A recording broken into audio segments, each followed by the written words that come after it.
অসমত দিনক দিনে বৃদ্ধি পাই আহিছে ৰাছেল ভাইপাৰ সাপ। তেজপুৰত পুনৰ উদ্ধাৰ বিষাক্ত ৰাছেল ভাইপাৰ। তেজপুৰৰ বিহগুৰি ৰঙামাটি পথাৰত পুনৰ বিষাক্ত ৰাছেল ভাইপাৰ সাপ উদ্ধাৰ কৰা হয়। বুধবাৰৰ দিনা ৰঙামাটিৰ সেনা ছাউনীৰ সেনা জোৱানসকলে প্ৰত্যক্ষ কৰে এটা বিষাক্ত ৰাছেল ভাইপাৰ সাপ। সাপটো দেখা পাই সৰ্পবন্ধু তথা সৰ্প বিশেষজ্ঞ সৌৰভ বৰকটকীক খবৰ দিয়াত উক্ত স্থানত উপস্থিত হৈ উদ্ধাৰ কৰে সাপটো।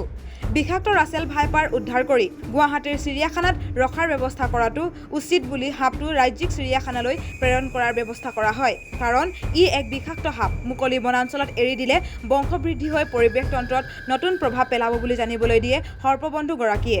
গতিকে ৰাছেল ভাইপাৰ বা অন্য বিষাক্ত সাপ দেখিলে ততাতৈয়াকৈ বন বিভাগ তথা সৰ্পবন্ধু সৌৰভ বৰকটকীক খবৰ দিবলৈ আহ্বান জনাই সাপ উদ্ধাৰ কৰা সৰ্পবন্ধু বৰকটকীয়ে।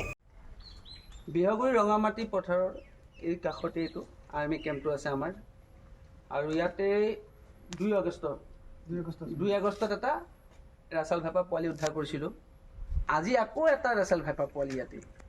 মই আগতে কৈছোঁ যিহেতু ইয়াতে বংশবৃদ্ধি হৈ গ'ল, এটা ৰাছেল ভাইপাৰ 30ৰ পৰা 40টালৈকে পোৱালি দিয়ে।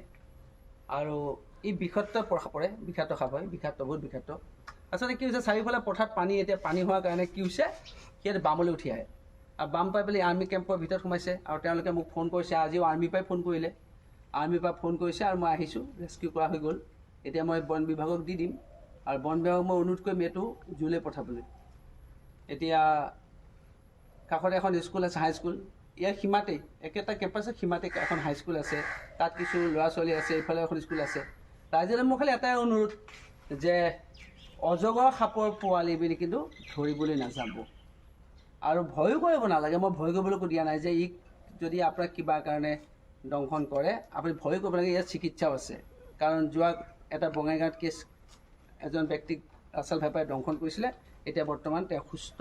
আৰু তাৰ আগতেও 2টা কেছ হৈছিলে বঙাইগাঁৱত, 2টাই সম্পূৰ্ণ সুস্থ হৈছিলে। সেইকাৰণে মোক সকলোৱে এটা কিন্তু অনুৰোধ, যাতে আপোনালোকে ভয় কৰিব নালাগে। আৰু কামুৰিলে বা দংশন কিবা এটা কাৰণে কৰিলেও এঠাইতে ধুনীয়াকৈ বহি থাকিব, কোনোবাই তাক ডাংকোলাকৈ লৈ যাওক, কোচত লৈ যাওক, নি পেলাই হস্পিটেল নিয়ক।